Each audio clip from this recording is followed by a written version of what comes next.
Boa noite. Boa noite. Louvado seja o nosso Senhor Jesus Cristo. Amém. Irmãos, eu fiquei com uma preocupação aqui quando vocês foram rezar por mim, que eu achei que eu estava ficando surdo, que eu não ouvia a voz de vocês. O que é isso, gente? Que mistério é esse? Quem jantou aqui hoje? Só ela? Então nós estamos todo mundo igual, graças a Deus. Vai ser rápido. Amém, queridos? Bendito seja Deus. Fala para quem está do seu lado: que bom que você veio, que bom que você está aqui nesta noite. Fala ainda mais assim com ele: verdadeiramente. Fala assim: verdadeiramente. Coragem, gente, vamos lá. Verdadeiramente, Deus tem um propósito, um plano extraordinário para se cumprir na sua vida, na sua casa e na sua família. Isso, fala com vontade. E na sua família. Pergunta assim: você crê nisso? Amém, glória a Deus. Amados, como disse nosso irmão Fernando, meu nome é Daniel Pio. Uma alegria estar com vocês nessa novena.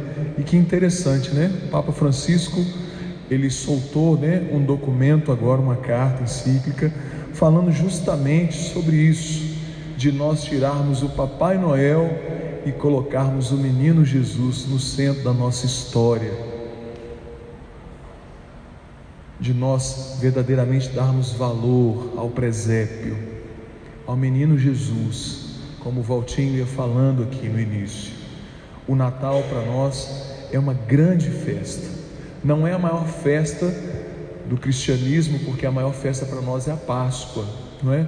Mas é uma grande festa, aquela que nós nos preparamos. E essa novena de Natal, que é realizada em vários lugares do mundo inteiro, precede, nesse tempo do Advento, a graça de nós católicos, da espera daquele que vai nascer. Sabemos que cronologicamente o Senhor Jesus já veio, nasceu, viveu, morreu, ressuscitou, está vivo no meio de nós, mas nós fazemos memória desse tempo favorável, desse tempo oportuno, para que a gente possa viver bem a nossa fé. Amém, queridos? Então hoje nós vamos meditar sobre o texto narrado aqui segundo São Mateus, o Evangelho de Jesus segundo São Mateus, capítulo 2, versículo 1, que já foi lido. Eu vou retomar. É um texto rodeado de mistérios. Quando nós estudamos esse texto na teologia, muitos aspectos desse texto nos choca. Então nós vamos ficar com o essencial, mas eu preciso falar, né, para que a gente possa ter um entendimento clareado. Que mistério é esse, né, que a Escritura nos traz?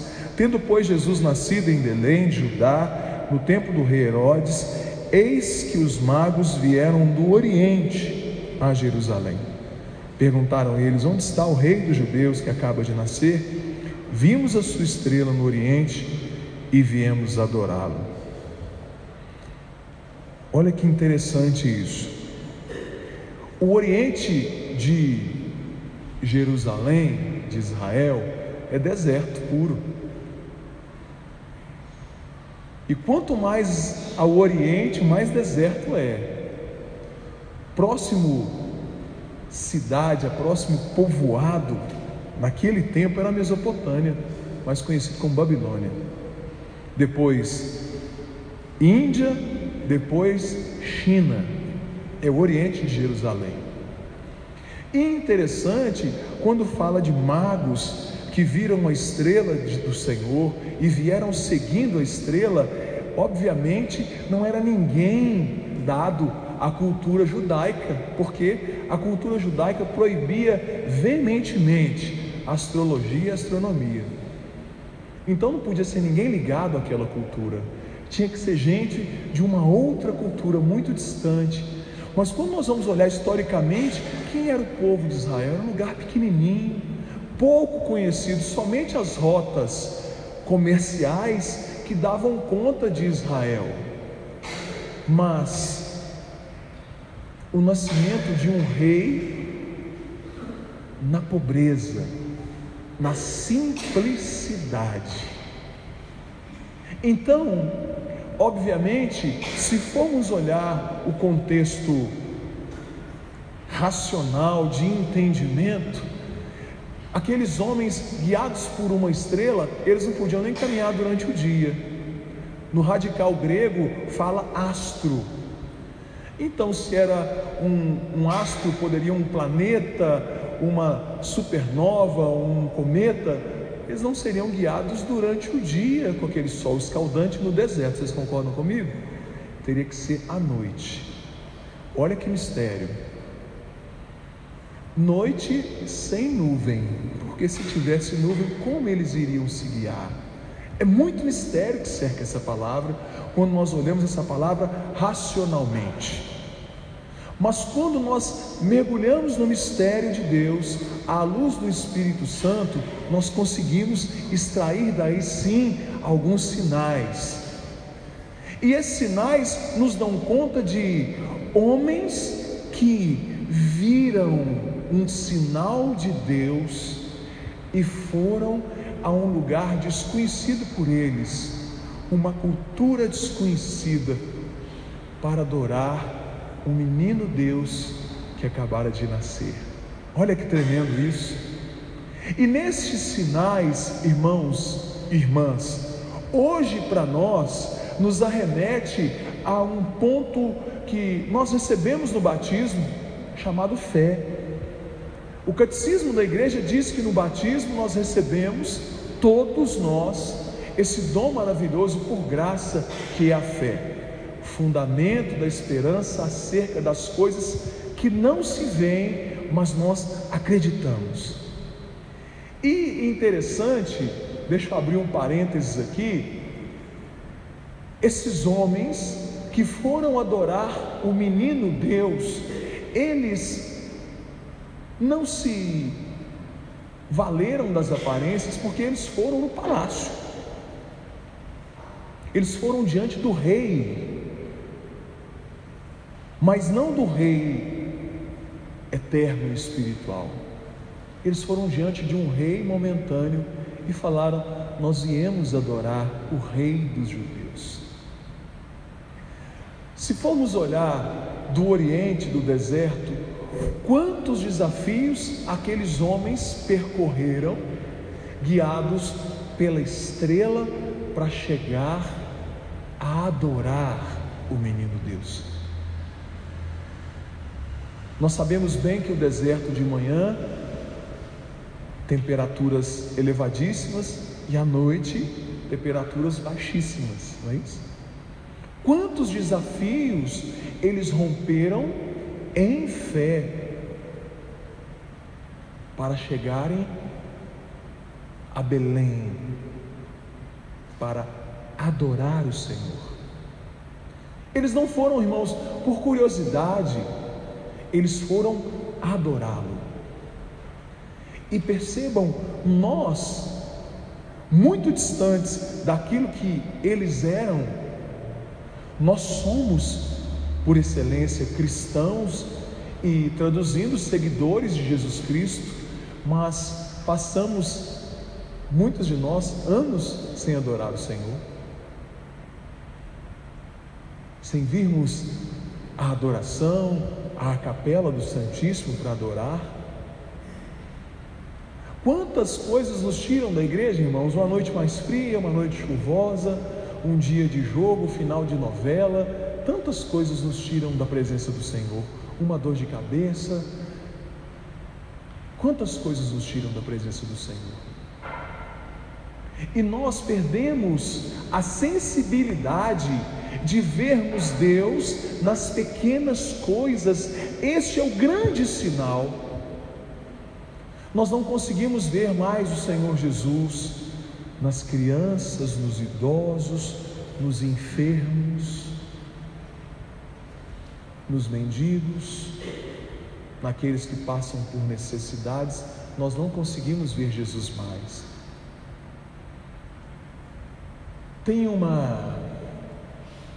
não posso dizer uma parábola, mas uma história que o Monsenhor Jonas contava há alguns anos atrás.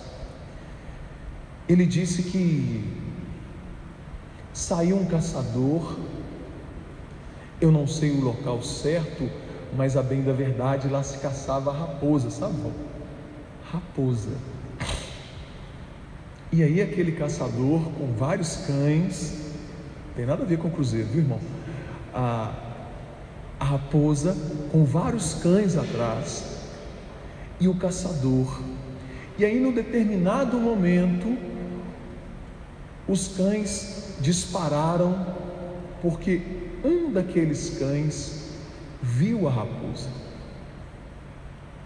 E aí, obviamente, a raposa silvestre ali, correndo no meio daquele mato, e os cães seguindo um que viu a raposa. E diante das várias situações que permeavam aquele caminho de fuga da raposa, havia espinhos, havia buracos, haviam vários obstáculos.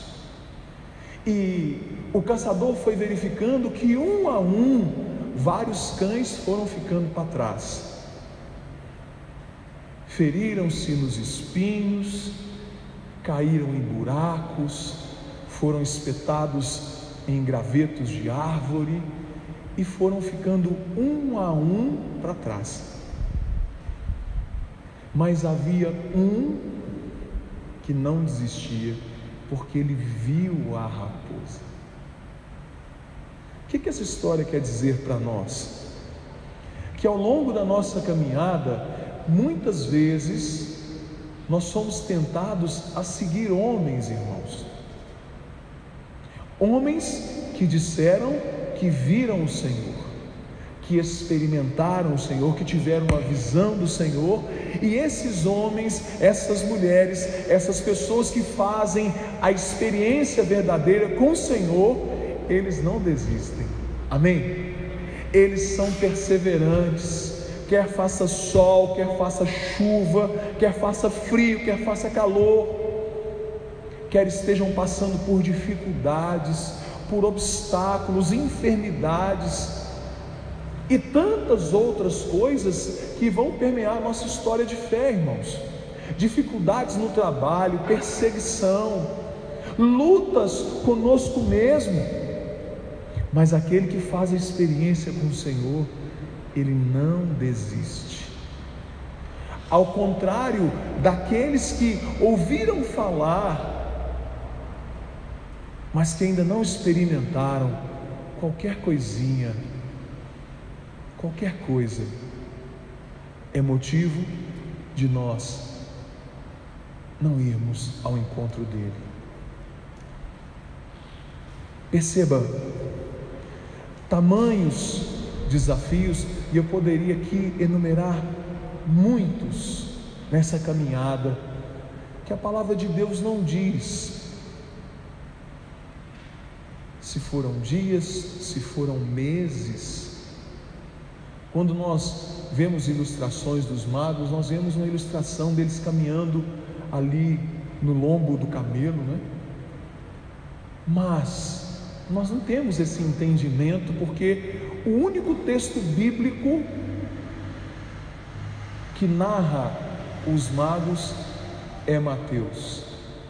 Os outros evangelistas não falam. Em alguns textos apócrifos nós vamos ouvir falar,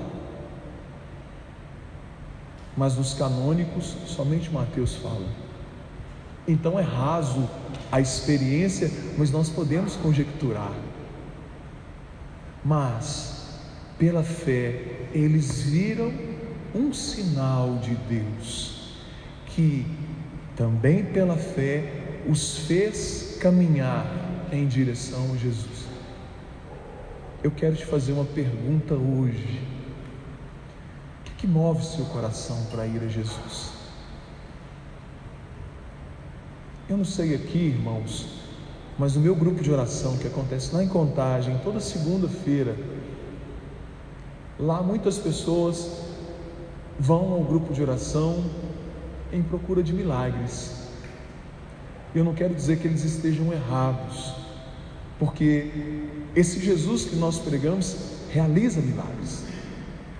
Ele abre portas, Ele transforma situações, Ele muda vidas, Ele cura, liberta, restaura, e isso tudo nós já sabemos, mas a partir do momento que nós experimentamos, nós não conseguimos mais deixar de segui-lo. A bem da verdade, muitos são atraídos à presença do Senhor Jesus por uma infinidade de situações, para resolver sua vida, enfim, são várias situações, histórias, mas a partir do momento que nós nos encontramos com Ele, eu tenho certeza absoluta que a partir desse encontro que os magos tiveram com o Senhor e o adoraram, perceba, quando a palavra adoração aparece nas Sagradas Escrituras, de forma especial no Novo Testamento, significa realmente se prostrar diante de Jesus. E a palavra adoração significa que eles reconheceram que Jesus é Deus. Esse é o sentido da verdadeira adoração no Novo Testamento.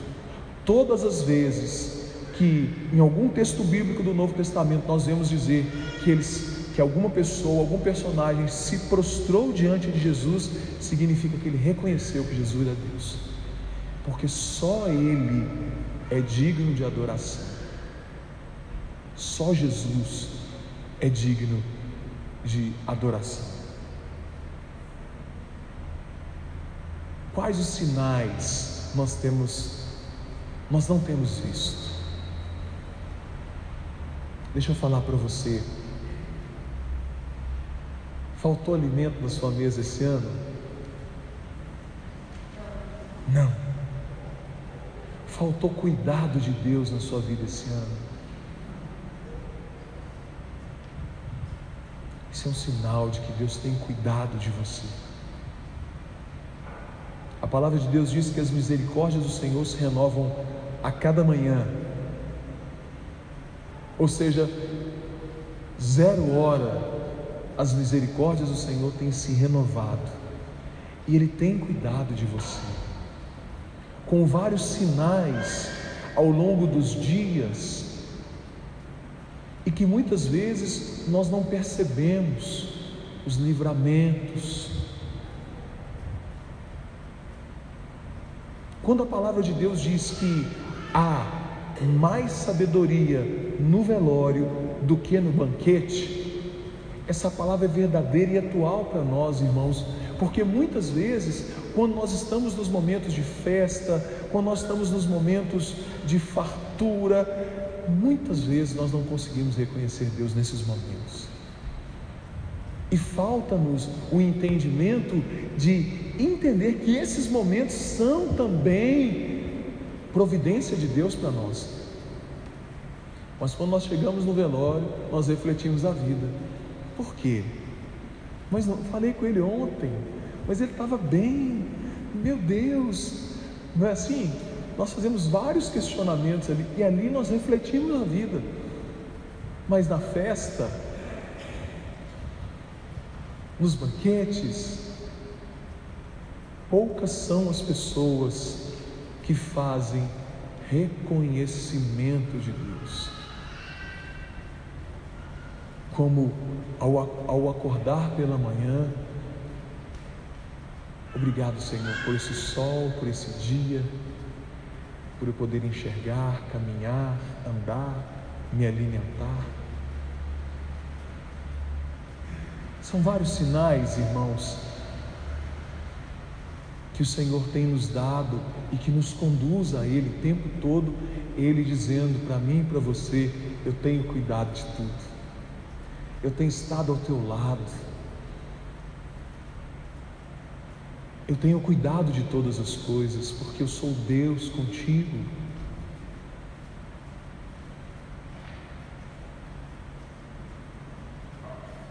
Deixa eu dizer para você uma coisa: esse Senhor Jesus, que nasceu aqui em Belém, e ao longo da história a chegar hoje, Ele não mudou. Nós mudamos, mas Ele não mudou. Ele continua estando conosco. Independente da sua história, independente de como você chegou aqui hoje, Ele continua o mesmo. Nós melhoramos, pioramos, caminhamos um pouco, retrocedemos, avançamos um pouco mais, mas Ele não mudou. Ele continua o mesmo. Quando eu lembro de Natal, e para mim é sempre um momento muito especial, Natal, eu me recordo de um tempo longínquo da minha vida, onde as coisas eram muito difíceis, e de forma especial naquele Natal, estava muito difícil, questão financeira, e ali reunimos, a família, e oramos, uma oração simples, mas nós sentimos ali o cuidado de Deus naquele dia. E passados os anos, um dos natais, Deus colocou no meu coração um anseio de não passar o Natal ali com ceia, embora Deus tivesse me dado a graça de ter uma mesa farta, Deus colocou no meu coração de, após a Santa Missa, nós prepararmos previamente um alimento para levar para os irmãos de rua. E aí eu estendi essa visão para minha casa, para alguns irmãos de caminhada, e assim nós fizemos naquele dia 24.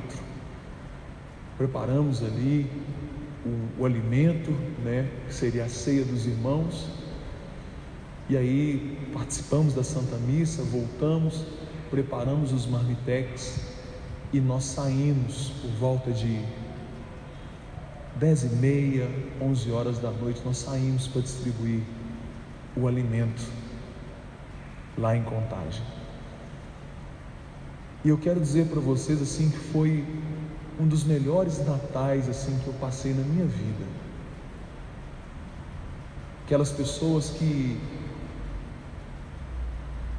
estando à margem, estando debaixo das marquises, dos viadutos, e muitos sentindo as saudades dos tempos de outrora, de família, etc., que saíram de casa, cada história mais louca, aquele momento ruim de a gente chegar ali e levar um alimento, que seria o alimento que nós comeríamos em nossas casas, muitas vezes, e às vezes nós nem damos valor a isso, e entregar para aqueles irmãos debaixo de viaduto, de ponte, etc., e fazer uma oração com eles ali.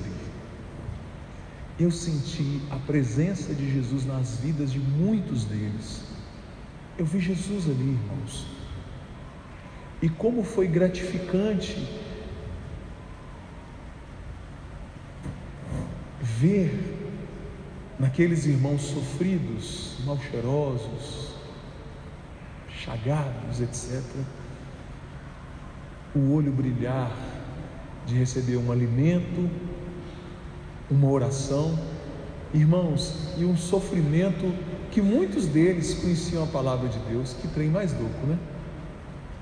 Conheciam a palavra de Deus. Foi um Natal memorável. Tudo isso para dizer para vocês que os sinais de Deus estão aí, e esses sinais vão sempre apontar para Jesus Cristo, o autor e consumador da nossa fé, que não mudou, que continua o mesmo, e que sem Ele nós não chegamos a Deus. Sem Ele não há céu, irmãos. Sem Ele não há salvação. Por isso, o Senhor, o nosso Deus, Ele vai conduzindo todas as coisas para que a gente encontre nesses sinais que nos aponte para Jesus. Sempre alguém vai estar apontando para Jesus. Sempre haverão sinais para nos levar para Jesus, porque sem Ele não há salvação. quero te pedir, te convidar a fechar os seus olhos, para que nós possamos rezar nessa hora por um breve instante. Bendito seja Deus pela sua presença nessa noite. Bendito seja Deus pela sua vida, pelo dom da sua vida.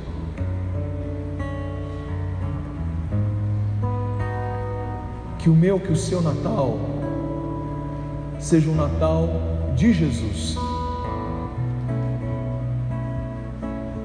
Que seja um Natal menos comercial, embora muitos sobrevivam aí do comércio, mas no sentido realmente espiritual, para que o Senhor Jesus, o menino Jesus, possa nascer na sua casa, na sua família, e trazer um novo sentido de vida para a sua casa, para a sua família, para o novo ano que se aproxima.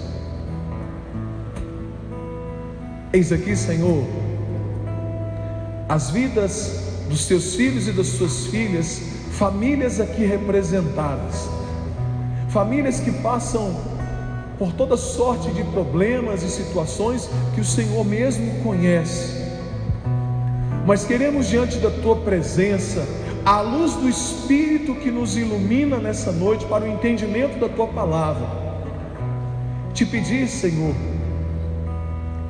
por um Natal contigo, Jesus,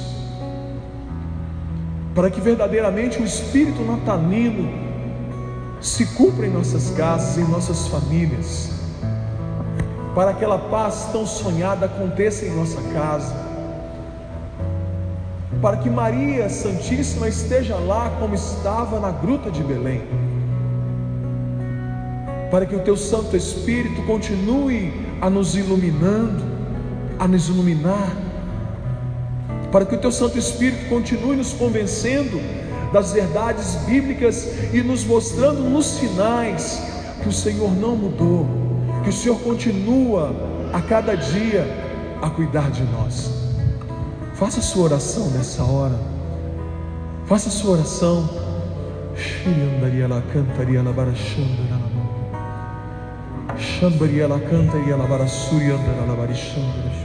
Vai fazendo a sua oração, querido, coragem, Deus é contigo. Para que os seus estejam contigo, para que possamos celebrar bem esse momento, na alegria do Senhor, na paz, na unidade, no amor, na fraternidade.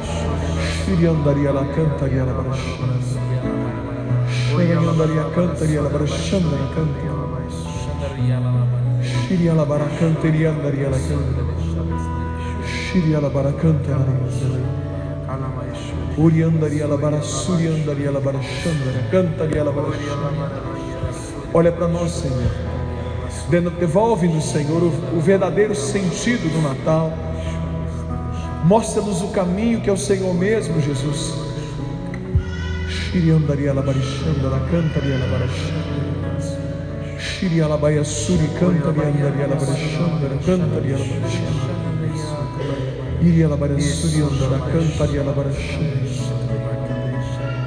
Revela-te a nós, Senhor.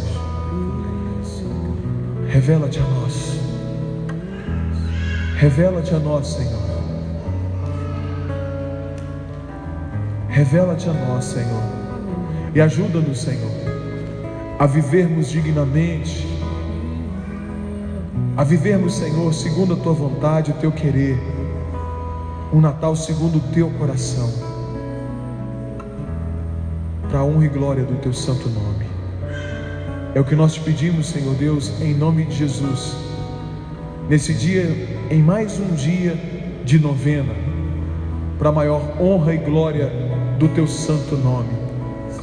Que o teu Espírito Santo continue a nos iluminar, que o teu Espírito Santo continue a falar conosco, nos revelando nesse tempo oportuno a tua vontade. Os reis magos, ou os magos simplesmente, eles não tinham a plenitude do Espírito que nós temos hoje. Hoje, pela graça de Deus, após Pentecostes, nós somos iluminados pelo Espírito Santo, e Ele tem guiado os nossos passos. Basta que você clame o Espírito, e Ele vai te guiar, Ele vai te ensinar, Ele vai te santificar, pois na plenitude dos tempos, o Espírito Santo vem em nosso auxílio, Ele vem em nosso socorro. Por isso, querido, você não está órfão, você pode sempre clamar o Espírito, que Ele vai te guiar, te iluminar. Louvado seja o nosso Senhor Jesus Cristo, para sempre seja louvado.